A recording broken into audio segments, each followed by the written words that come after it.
One day, Hibiki finds himself being chased by an odd creature in an unknown land. Suddenly, he hears a voice offering to appraise the creature. When he looks back, he suddenly sees the creature's stats. The voice then asks if he wants to disable voice assistance, but he begs it not to leave him. Hibiki finds himself falling as the horned rabbit leaps to attack him, but it hits his bag instead. He falls onto the creature, knocking it out.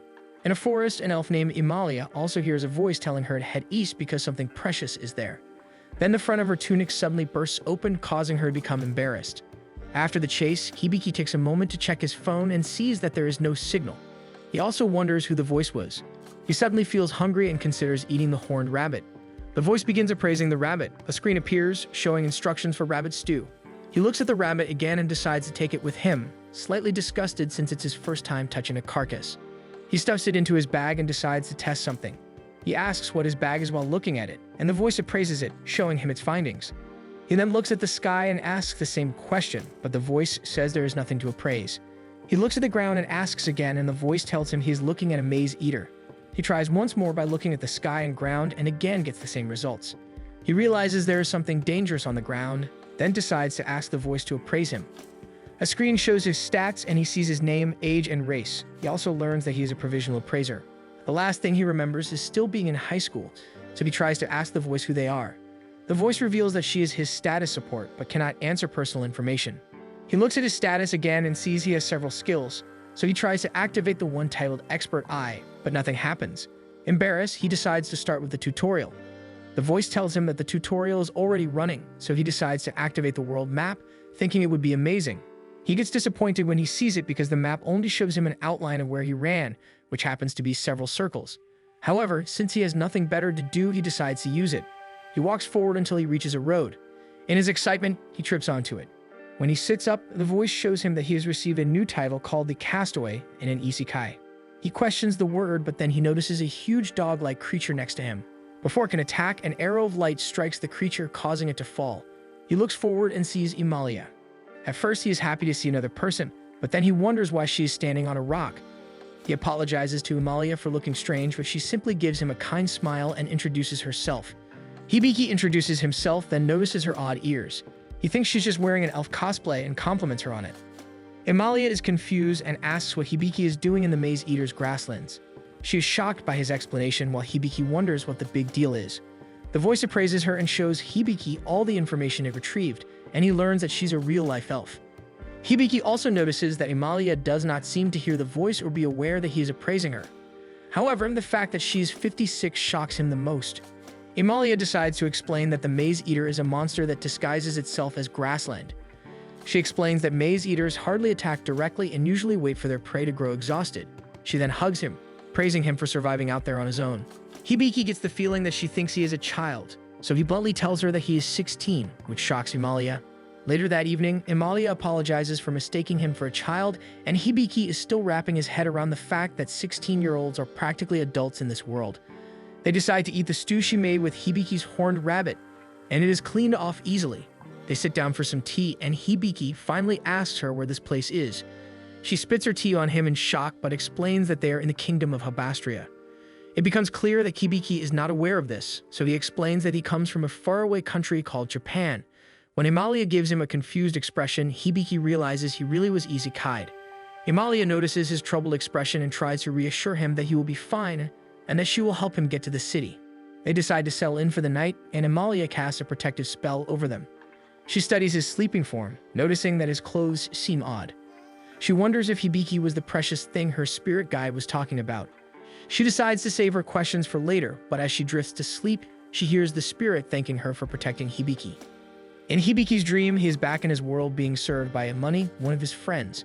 He decides to take a sip of the tea and notices that it is stronger but tastier than usual. Amani is surprised he noticed, and Hibiki boasts that he is an adult now, but after studying his other friends, he realizes he lacks in the height department. Amani shares that she has not given up on growing, prompting Taiki to playfully agree with her. Kyuko begins to judge him, but he quickly turns the conversation back to Hibiki, explaining that Hibiki always seems to attract older women. Hibiki thinks Taiki is just imagining things, but Taiki explains that he also wants to get to know a girl over the summer. The group laughs, and Hibiki remembers that they were all about to start their summer break after that. He remembers going to school on the last day before the break, and when he entered the classroom, a bright light blinded him. He wakes up from the dream a little dazed. He checks his phone, thinking they all must be worried about him. He stores it away so he can go back to sleep, but then something hits him. He sees that Amalia's buttons have popped in her sleep. However, he is too distracted by the green floating lights. His status support tells him that it is an air alarm and his signal will trigger if an intruder enters the space. He studies the light and wonders if he will make it home. He decides to open his status screen to check his abilities. He asks his status support what an appraiser means. The voice tells him it is a rare job which allows the person to appraise monsters and items. However, he has no combat abilities and the voice does not explain why provisional was included in his job class. He decides to go to bed instead of trying to understand everything. The next morning, Amalia is the first to wake up and remembers that she had rescued Hibiki. She remembers that Hibiki is an adult, which technically means she had spent an evening with a man. She tries to calm herself by telling herself that it is common for party members to share a space, but then recalls she has never been part of a party, and that kind of depresses her. It is only then that she realizes her buttons are no longer in place. Her shock alerts Hibiki. He greets her with good morning, then returns one of her buttons, commenting on how big she is. The comment earns him a smack from her. After that, they begin making their way to Lowell. Hibiki worries about monsters, but Amalia reassures him that she can handle them. Still, she comments that she is impressed he can sense them, and he reveals he used his world map skill. This shocks Amalia because the skill is very rare. Amalia asks what his job class is, and he reveals that he is a provisional appraiser, which confuses her. He wonders how great the skill is because he does not find it useful, but Amalia insists that it is extremely useful for survival. She tells him that any adventurer would love to have that skill. When he looks confused at the word adventurer, Amalia nearly loses her mind, so he lies and says he knows what adventurers are while quietly asking his status support for answers.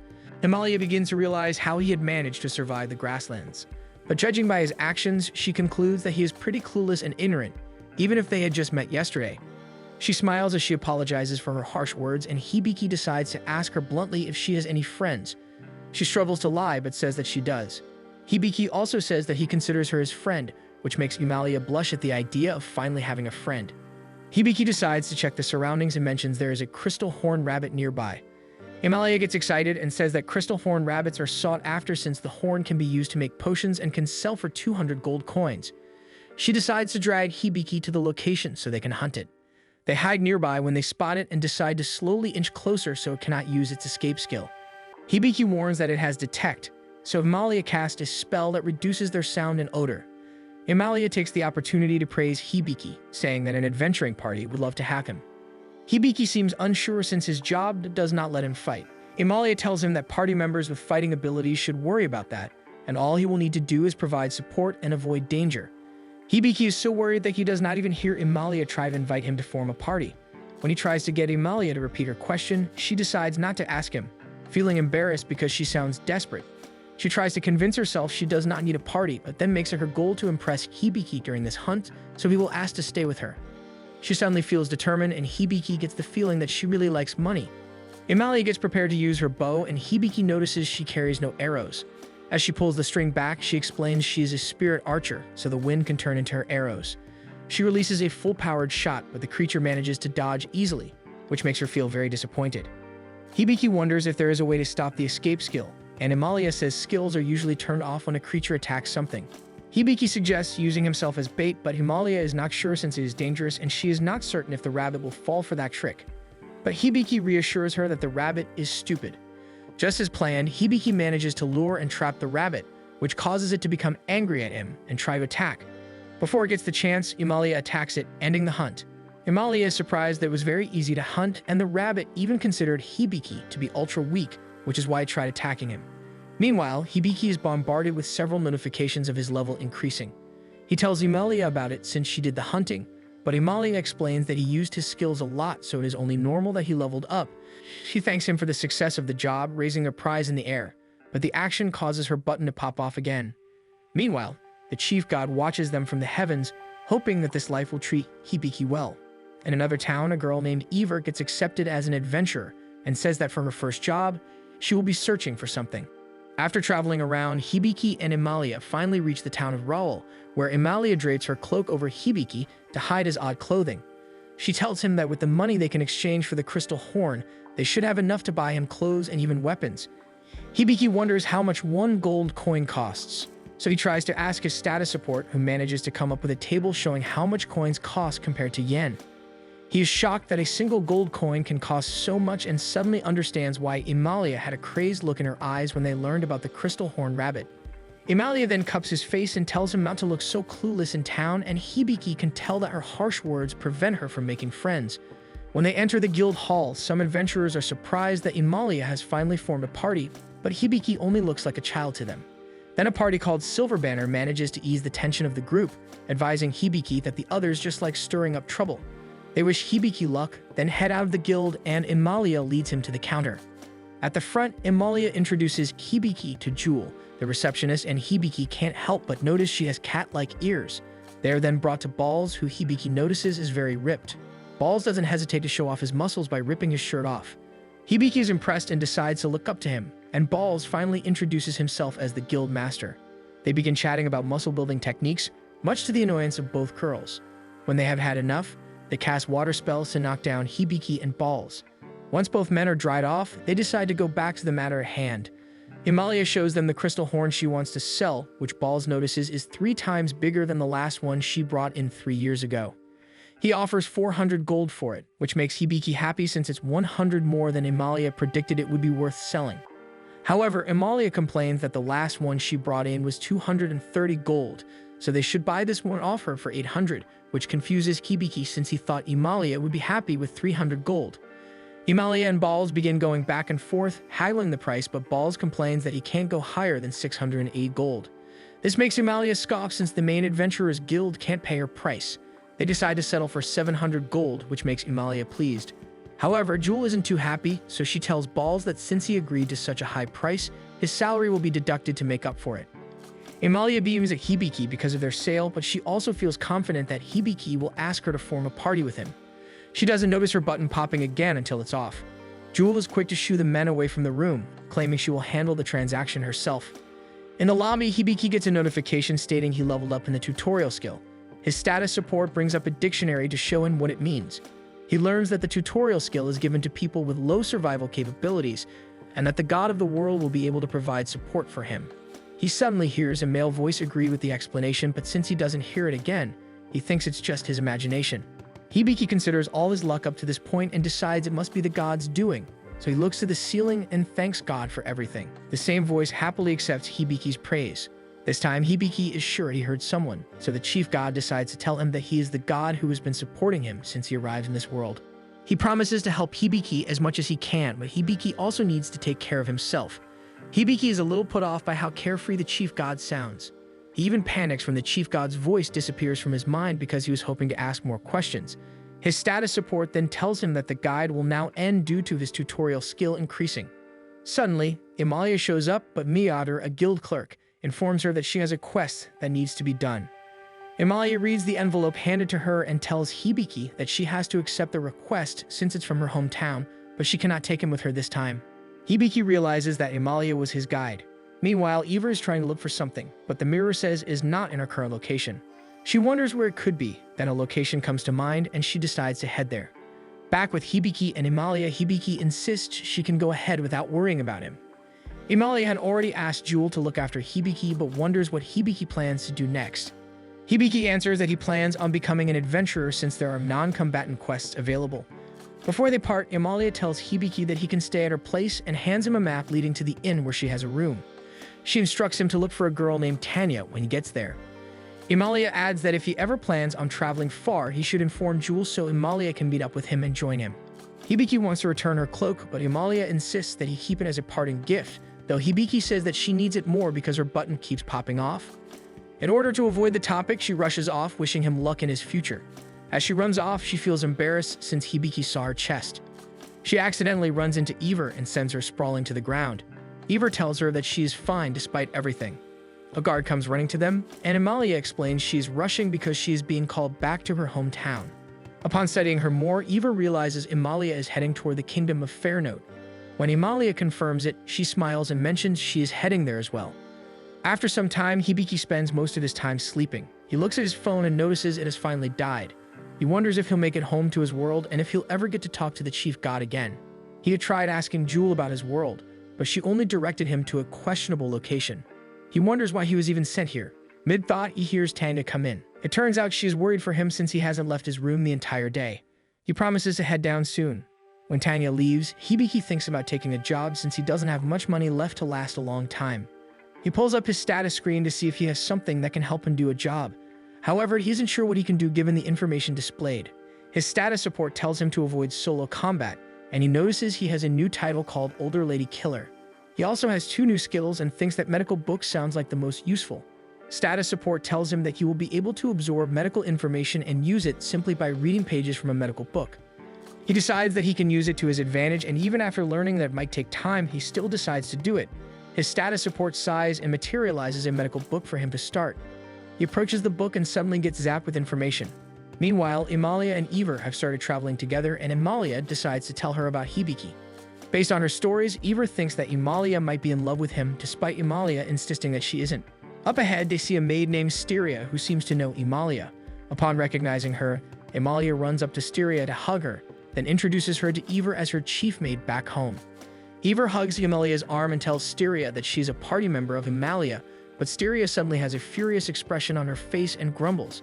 A few days later, Hibiki finally finishes reading the medical book. He decides it's finally time to get out of his room and buy some armor.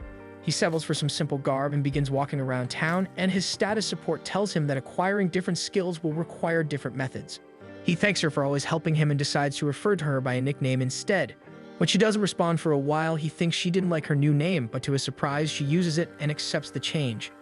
Later at the guild, the Silver Banner rushes in asking for help since Jade, one of their combatants, is severely injured. Hibiki recognizes them immediately. As everyone tries to figure out a way to heal him, Hibiki studies Jade, and status support tells him that he could probably heal him using his newly acquired skills. He tries to ask the party if he can take a look at Jade, and at first they are hesitant after learning he's only an appraiser. But when he tells them that he has medical skills, Karnal, a member of the party, decides to be the first to trust him. The others begin moving away from Jade as he is being examined. He determines that Jade is afflicted with Dirith poison, which makes it hard to stop the bleeding. Status support tells him that Jade will likely only last 5 minutes. In order to cure him, he needs to use Hyper Cure and execute a perfect heal, but his magical points aren't enough to use either skill. The rest of the party tries to get answers from him, and Hibiki shares that the bleeding won't stop due to the Dirith poison. The party is surprised to learn this, and Hibiki tries to ask the guild members if they know Perfect Heal or Hyper Cure. However, no one apparently knows those high-level skills. Status support then tells him to use the skill called Contract to allow people to temporarily lend their magical points to him, so he can use the skills needed. With no time to explain, he tells Jade's party members to enter a contract with him so he can use their combined magical points to perform the healing spells. They begin verbally agreeing to his terms, but the magical points he acquired still aren't enough. Jewel decides to lend her magical points as well, and once Hibiki extends the contract to her, his magical points are finally enough to perform Hyper Cure.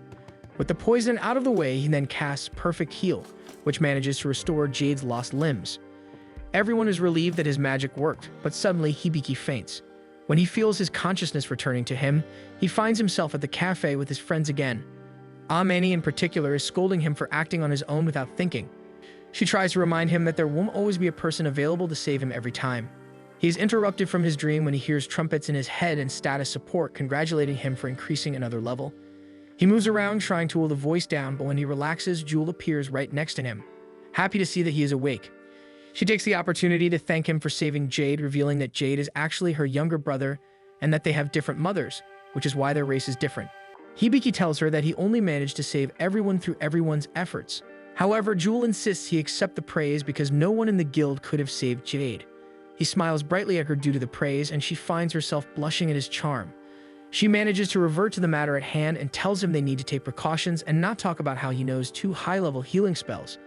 She worries that people might try to take advantage of him for money, so she wants him to join an adventuring party for his protection. Hibiki isn't too keen on the idea because he knows it will be temporary, but he has to admit that having a companion sounds like a good idea since he can't fight. Jewel then suggests that he should hire a bodyguard. Meanwhile, in a cell somewhere, a little girl clutches the arm of a beast folk as the beast promises not to let anyone come close to her. One day, Hibiki visits the Debbie company to hire a bodyguard. Upon receiving him, Ajarathan, the owner, is immediately enchanted by his financial scent.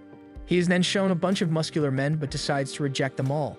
As they file out of the room, Hibiki feels bad for them in his head. The truth is, even if they look strong, their MP is very low.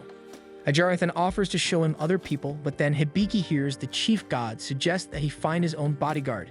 As they walk down the halls, Ajarathan promises to help him to the best of his abilities because he can smell financial wealth from Hibiki. Hibiki praises him and learns that Ajarathan has a skill that allows him to smell people who are blessed with high financial status in the future. Hibiki is then drawn to a dark hallway, but Ajarathan advises him not to go there since the people he has there are not suited for combat or labor. However, since they cannot return to their homelands, Ajarathan had decided to house them. Hibiki considers that the people Ajarathan keeps there are like him, so he tries to ask if Ajarathan can show them to him. Ajarathan is suddenly hit with his skill and happily agrees to show Hibiki due to how strong his scent has become. He is led to a cage where Claude, an injured beastman, and Lillian, a little girl, are kept. He notices their injuries, and Ajarathan tells Hibiki that Claude ended up in that state due to wanting to protect Lillian. As for Lillian, she is said to have strong magical capabilities but has no control over them. Claude suddenly lashes out, telling Hibiki to get lost. Hibiki is taken aback, but his status support decides to appraise Claude. It seems there's some falsification in the record, so status support suggests he use his skill, Expert Eye, to reappraise him. When he learns that the chief god had given him such an insanely strong skill, he feels that the chief god gave him too much. Regardless, he reappraises Claude and learns his name, race, and other details. He learns that Claude has a curse but decides to read about it later. What catches his attention is that Claude has a hero level of 95. He then appraises Lillian and learns that she will be a sage and has a skill called Raging Sanctuary. He wonders why the chief god gave such an unstable skill to a child. The chief god claims that he had no choice because of the trial of the sage. Hibiki decides to worry about it another time because the MP those two have is enough to give him casting abilities. After getting the chief god's approval to let them form a party, status support tells him to use relief measure. He wonders if the skill will help lift the curse from Claude, but status support does not answer the inquiry.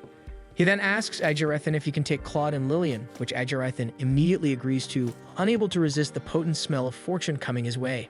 His reaction scares Hibiki a little. Hibiki brings Claude and Lillian to a forest clearing.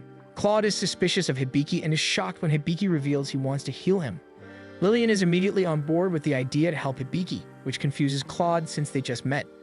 Lillian expresses how much she wants to heal Claude because Claude always helped her when everyone else refused. Hibiki tells her all she needs to do is accept his contract to share MP, and he can do the rest. Once she accepts, he immediately activates the medical book and uses Perfect Heal. Claude is surprised when he feels his strength returning and his limbs regrowing. When the spell ends, Lillian immediately hugs Claude, and Claude thanks Hibiki. Claude admits that he feels a lot better now that he is healed, but shares that he is not yet in top form. Hibiki explains that Claude is still afflicted by the curse, which surprises Claude since he didn't think Hibiki would know about it. Hibiki even shares that he knows Lillian will become a sage in the future. He admits he can tell all these things because he has a skill called Expert Eye. Ignoring Claude's baffled state, he decides to try lifting the curse by executing Relief Measure Level 1. Claude suddenly feels the chains of the curse weigh him down, but suddenly a giant pair of scissors appears in the sky and cuts him. Hibiki panics because he thinks he messed up, but only the chains are damaged and a portion of the curse is lifted. Even Claude is shocked that he survived. Everyone is relieved, but Hibiki notices that the curse isn't fully lifted. The chief god answers that it's because his skill is still at level 1. Hibiki makes it his goal to fully remove the chains someday by leveling his skill. Despite only lifting it a little, Claude notices the immediate change in his power. To show his gratitude, he kneels before Hibiki and thanks him for his healing. He admits he lost a lot due to the curse. He wants to pledge his loyalty to Hibiki by performing the ceremony of allegiance. He explains that the ceremony will solidify their pact, and he will forever serve and protect Hibiki.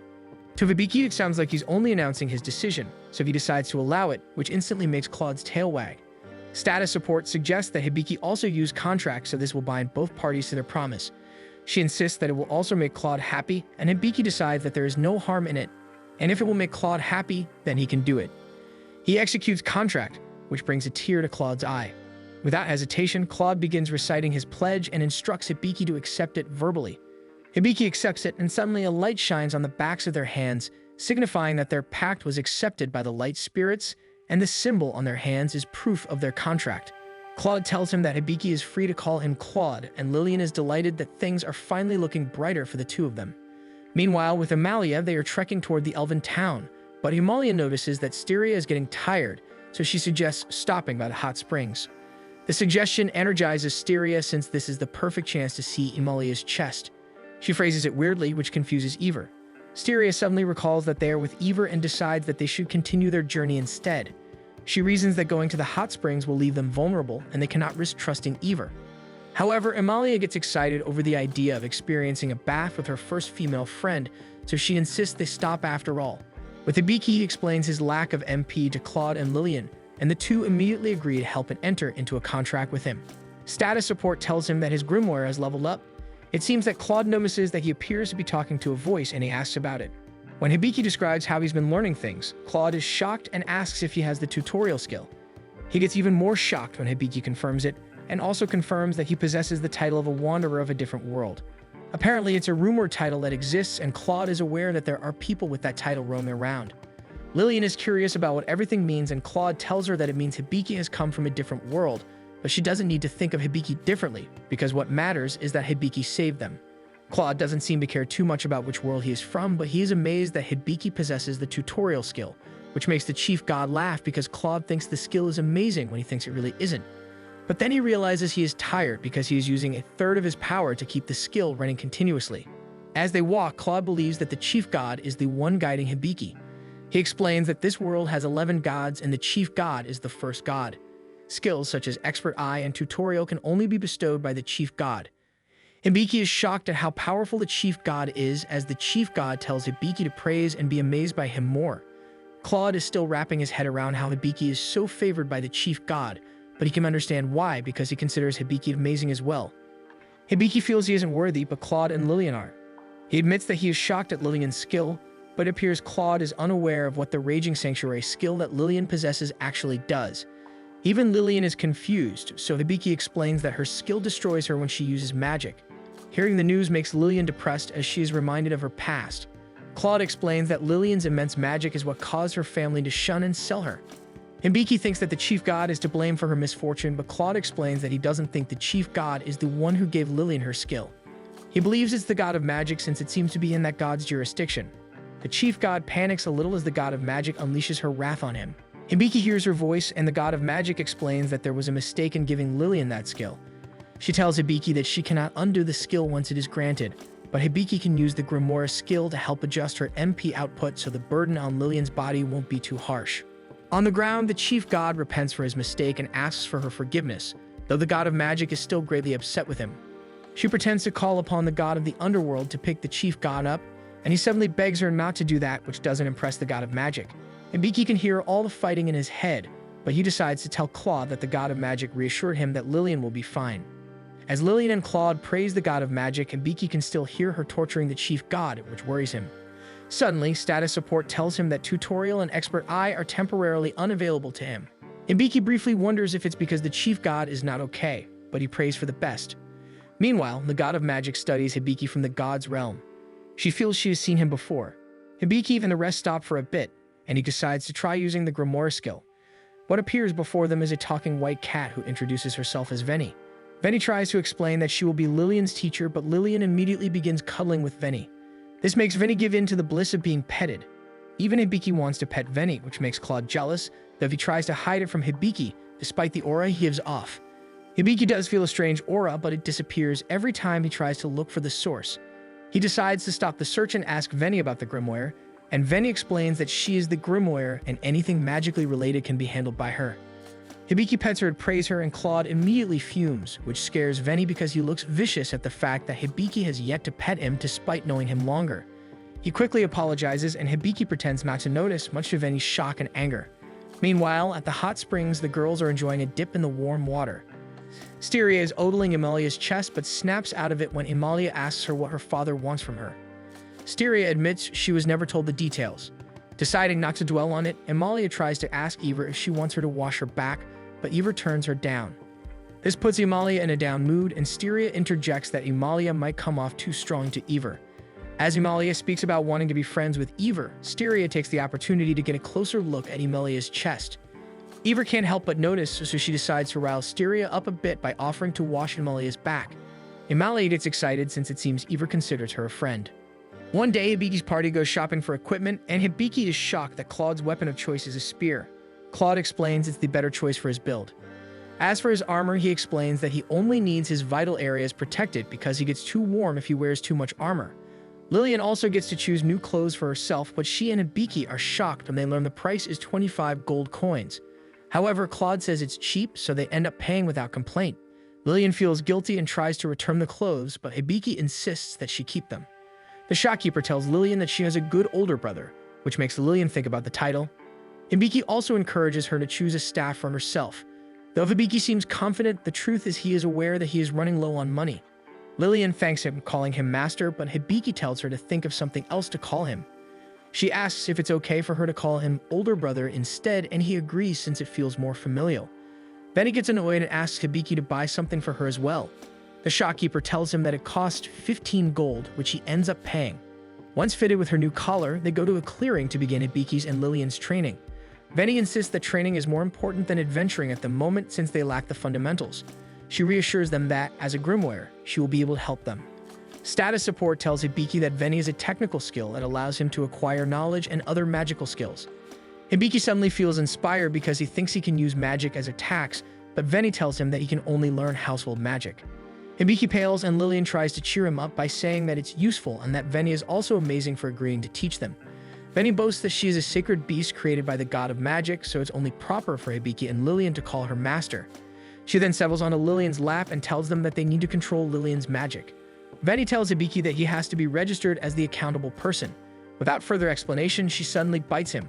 She then trots toward Lillian and tells her that her magical power has been reduced by 10%, with her MP still remaining. They need to lower it to 90% before training, then slowly work on increasing it again when she has better control. Next, Veni says that Hibiki needs to learn magic power circulation. It's a skill where two people hold hands and are able to feel the flow of their magic and learn how to control it. Hibiki only gives Veni a confused expression. Veni feels irritated and tells Claude to take over to show him how it's done. Claude steps forward and asks Hibiki to focus, but Hibiki has no idea what he means. Veni fumes that Hibiki should just close his eyes and instructs Claude to send a little magic toward him. Claude agrees and takes Hibiki's hand, sending an intense amount into Hibiki, which makes Veni scream and causes Hibiki to pass out. When Hibiki wakes up, he sees emptiness. Then he feels the presence of someone and finds himself near a lake in the evening. He turns to find an elf he isn't familiar with. The elf calls out to Claude, and Hibiki notices that he has turned into Claude. He tries to get a hold of himself, and he finds himself suddenly believing that he is Claude. He sits down next to the elf and now recognizes that she is Anastasia, who often watches the moon. Claude finds himself remembering that Anastasia was the most beautiful elf he had ever seen. Anastasia had been by his side for a long time. They were even at a party together, and they shared many moments. Looking at Anastasia now, he believed he would continue the rest of his life by her side. But then one evening, several of his companions fell, and he even lost his limbs during a battle. In front of him was a bloody Anastasia who was eerily pleased with everything. He screamed in turmoil before blacking out. Hibiki can suddenly hear Claude's voice as he has now returned to his body. However, he is confused. In his mind, he is still Claude, and he doesn't seem to understand that what he just saw was a memory of Claude's. It takes him some time, but he finally remembers who he is. Hibiki doesn't understand why he thought he was Claude, so Claude explains that he sent too much of his magic to Hibiki. Veni immediately jumps in to scold Claude for not listening to her instructions. Veni then asks Hibiki for embarrassing details from Claude's memories, like whether he wet his bed. Hibiki tells Veni that he thinks he saw something beautiful, but he doesn't remember much of what he saw. Veni leaves since she thinks it's not interesting, and Hibiki tries to remember who he saw in Claude's memory. On another day, Hibiki is in the middle of his household magic training. He looks at his status to see how well his progress is, as he recalls that he needs the help of spirits to perform this type of magic. He needs to do chores to please the spirits, and once the spirits are satisfied with his work, he will be able to wield those elements to help with household chores. So he does all the chores, but he can't help but feel that what he is doing is useless. However, status support tells him that this is training, and it's the only way to activate his magic. Lillian and Claude enter the room, but Claude accidentally hits a bucket of water, causing the liquid to spill all over the floor. Hibiki isn't mad, and even calls Claude cute for being clumsy despite holding the title of hero. Claude blushes since he counts it as praise, but he still feels immensely guilty as Hibiki continues his training. After making sure everything is spotless, Hibiki asks if he learned anything, but he hasn't. Tanga notices that her inn is incredibly clean and finds out that Hibiki is responsible. She gives him a suggestive look and tells him he'll have an extra plate of food for dinner, which makes Hibiki cheer. She tells him to hurry down, and his party begins making their way there, but Claude spills another bucket of water. On another day, Lillian is steadily progressing and controlling her magic. Claude suggests that Hibiki get some practical training as well. However, Hibiki admits he doesn't know how to use his sword. Claude suggests a different weapon, and Hibiki immediately starts training with a bow. But all his shots land too short, to the point that even Claude becomes strict with him. Hibiki tries again but fails several more times, realizing that archery is harder than it looks. Claude reassures him that everyone starts out bad. Hibiki asks for a break because his hands are raw, but Claude says he can easily heal them, so there isn't really any need for a break. So that is how he ends up firing numerous arrows during that training session while silently praying for Himalaya to save him. With Himalaya, she and her companions are traveling through the forest, and Himalaya's thoughts drift to Hibiki. She wonders if he'll be surprised that she managed to get companions. Himalaya tries to hint that Ivor is the reason, but Ivor doesn't get the hint at all. They reach a point that leads to a shortcut to the Elven Kingdom, but Himalaya decides they should take the long path. She reasons that the shortcut leads to a ruined fortress, and it is filled with souls that play tricks on people. However, Ivor suggests they use the shortcut instead because there might be hidden treasure. Himalaya decides to follow Ivor, despite Styria's protests. Himalaya explains that she's actually low on coins, which makes Styria wonder what happened to the money she earned from the Crystal Horned Rabbit. Himalaya shares that she wouldn't walk around carrying that much money. The group treks along the path, and Ivor mentions that they will be fine since they are all friends who stick close to each other. Being referred to as a friend makes Himalaya ecstatic. Meanwhile, Hibiki and the others are out camping. Hibiki busies himself by preparing them a meal. Lillian hovers nearby, curious about what he is doing, and even asks if she can help. He allows Lillian to help him gather some ingredients, and when he is done adjusting the stew, he invites Lillian to give it a taste. Lillian is impressed with the flavor, and since she responds positively, Hibiki decides that meal preparations are complete. He then sets their food up, which includes stew, grilled horned rabbit, and some bread. Everyone looks at the food, impressed by the spread. When they finally dig in, they all feel happy with the flavors. Hibiki decides to finally take a bite and immediately notices that something is wrong. He asks if Claude properly cleaned the mushrooms, which earns him a reaction from Claude. Then Hibiki asks about the apples he asked Claude to peel, and Claude apologizes because cooking isn't his forte. Lillian finds the apples behind him with almost nothing left for them to eat since they were cut weirdly. Even the chunks of vegetables are too big. Hibiki asks if he can at least butcher monsters, and Claude claims that he can, so Hibiki can just leave all the butchering to him. Hibiki decides to agree with the plan, but comments that Claude's mag skills for other ingredients are just level 0. Claude reasons that his skills are dulled due to the curse, though Hibiki has a hard time believing him. But Claude swears that once the curse is broken, he will be more useful to the party. The party begins teasing him about how long that will take, making Claude feel smaller despite his size. However, Hibiki remembers he has a question about the curse and asks Claude if he remembers who is responsible for it. Unfortunately, Claude admits that he doesn't. Hibiki decides not to worry about it. He continues the cleanup and resolves to dedicate himself to finding a way back home.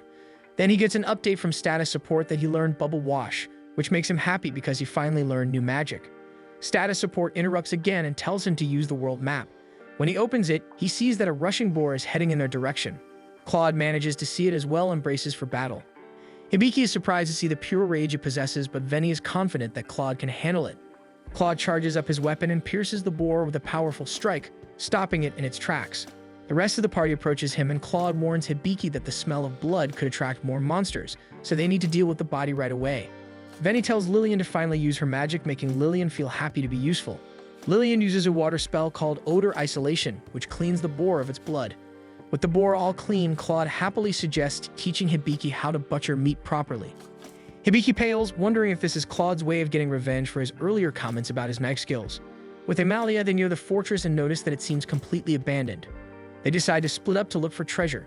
Ivor hangs back a little and summons her magical mirror, confirming that there is a restless soul nearby.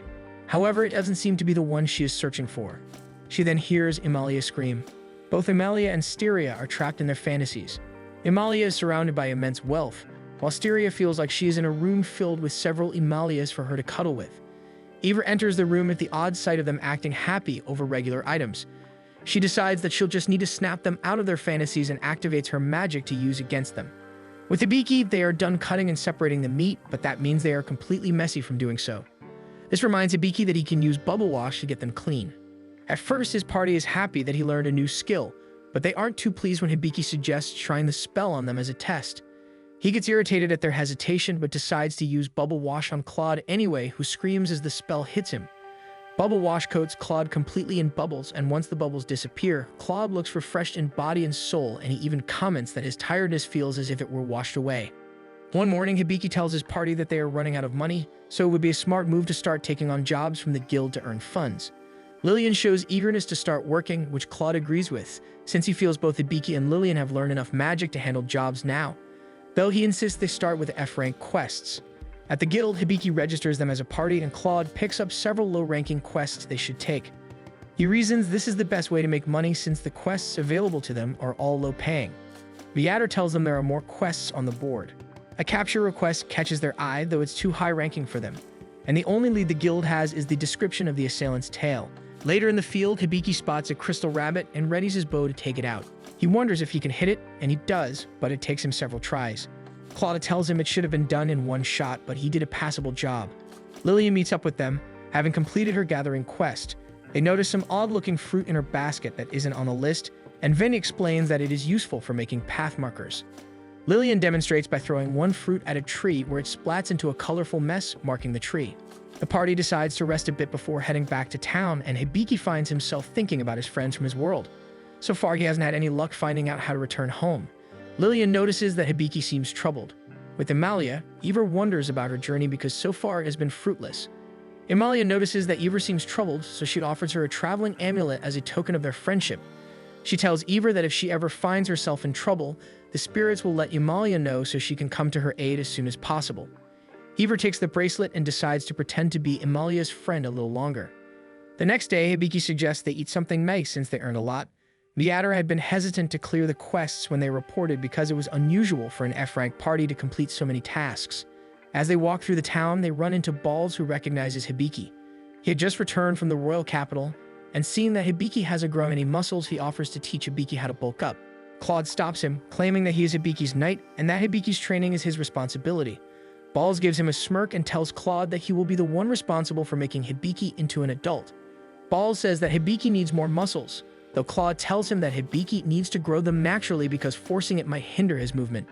When Balls questions Claude's intelligence, Claude takes it as a challenge and both warriors suddenly engage in battle.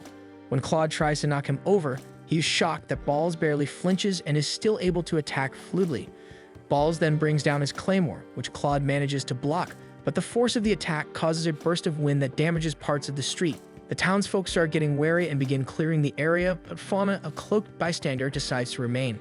Hibiki observes the battle and notices that Claude appears to be losing. He checks Balls' status and is shocked to learn that he is a very strong paladin. Back in the battle, both Balls and Claude acknowledge each other as strong opponents, but neither backs down. Then Jewel arrives, clearly irritated over the fight and the trouble they are causing. She sends a strong ice spell, sending both Claude and Balls crashing into a wall. Suddenly, a woman shouting "Thief!" runs past them, and Venny notices that Hibiki's bag is also missing. Jewel is surprised because she didn't notice Hibiki holding anything when she arrived. Hibiki clearly remembers wearing a bag, which makes him realize they just lost all their money and food. Jewel thinks it's the bandit they are trying to capture. However, they only know that the bandit has a tail that can be used like a snake or can even tickle and distract people. The bandit also only targets the rich. This makes Venny think of a plan to capture the bandit. They decide to dress Hibiki up like a girl to lure the bandit. He and Lillian visit a cafe to order a high-class meal, and Hibiki is a little scared at how good he looks as a girl.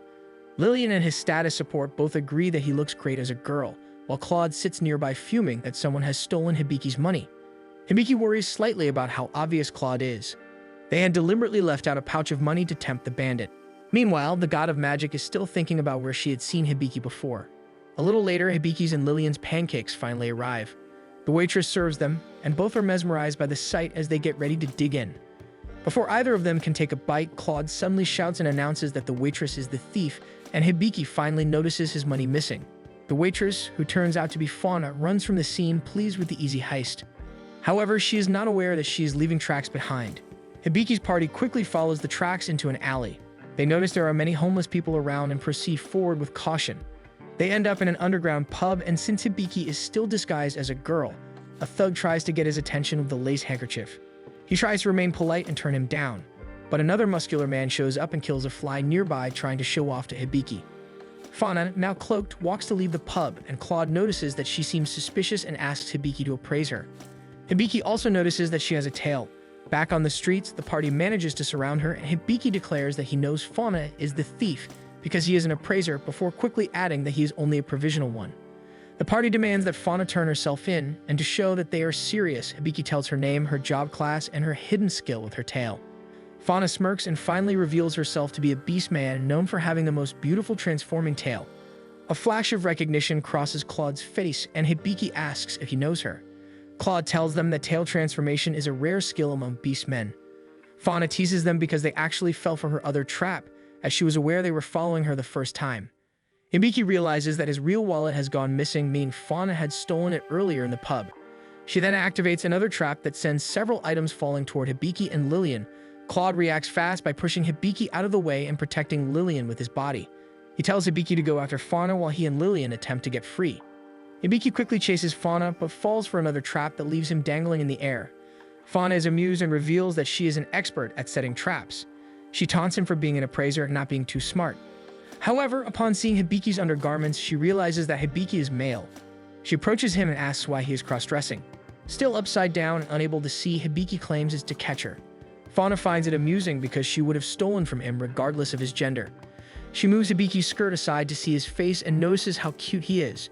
She decides she will help Hibiki on the condition that he appraises something for her. They return to the pub and she shows Hibiki a red gemstone ring, which he appraises.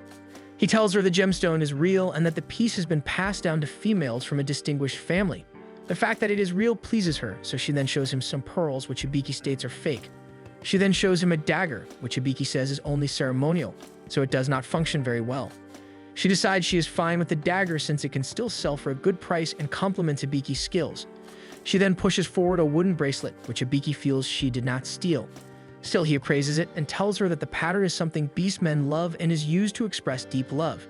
He mentions Diana's message and Fauna demands that he tell it to her. Hibiki debates over it before finally saying that Diana says, "Thank you, big sister." He says there's nothing else after that, and Fauna reveals that her younger sister Diana had given her that armband. She noticed it had writing on it, but she never got to read it. She showed it to other appraisers, but none could understand the writing as her sister never learned how to write properly. She had hoped the message was for her. She believes Hibiki managed to decipher it because he read the feelings behind the text. Hibiki studies her and asks if Diana knew that Fauna is a thief, but learns that Diana is actually dead due to a battle in their area. Hibiki shares that he's from a faraway land. Fauna advises him to return home because he may lose it someday, just as she did. She then mentions Claude, saying she isn't sure, but if Claude happens to come from the same area where she was born, it would mean he has a painful past as well. Fauna gives him back his money and thanks him for appraising all her items. She gives him a kiss before finally leaving and teasing him one more time.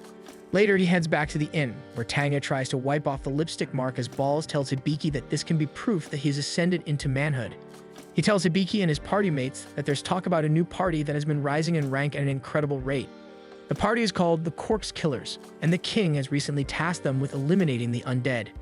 Hibiki finds the concept of killing something already dead strange, so he asks what the undead are. Claude explains that it's a type of monster where something dead still moves as if it were alive. This helps Hibiki finally understand that it's equivalent to a zombie. Balls mentions that they might come to their country someday, which makes Hibiki think they might have an undead problem in town. Balls insists that Hibiki will be fine if he grows muscles, but Claude insists that technique is also important. Later that evening, Hibiki is a bit distracted, thinking about how big the world is. Claude tells him that it expands even more once Hibiki sets off on a journey. At the mention of traveling, Hibiki decides he wants to do that someday so he can meet some really interesting and wise people. Claude thinks he is referring to the sages. Currently, there are only the sages of the three worlds who have reigned for over 500 years. He questions why Hibiki would want to meet such people, and Hibiki answers that he wants to return to his world. His answer shocks Lillian and Claude, and the reality that he will leave them someday crushes Lillian. It takes a moment for Hibiki to realize that going home would mean leaving the friends he made here behind. As he thinks about it, Claude tries to make Lillian understand the situation. He then tells Hibiki not to worry, as he swears to protect him until the day he has to leave. Meanwhile, with Amalia's party, she talks to Eva about her relationship with the spirits. She is special because the spirits seem to answer her the most, but she tells Eva of one incident where the spirits actually sought her out for the first time. That day, the spirits had told her to head east because something precious was waiting for her. Eva asks where it happened, and Amalia remembers it was in the forests of Rowell. Eva thinks, then tells Amalia that she needs to do something, and announces that she is departing from the party. As she walks away, she believes that the spirit Amalia heard is the soul she is searching for. Amalia, on the other hand, is still in shock over the sudden goodbye. Thanks for watching. Subscribe now and see what happens next.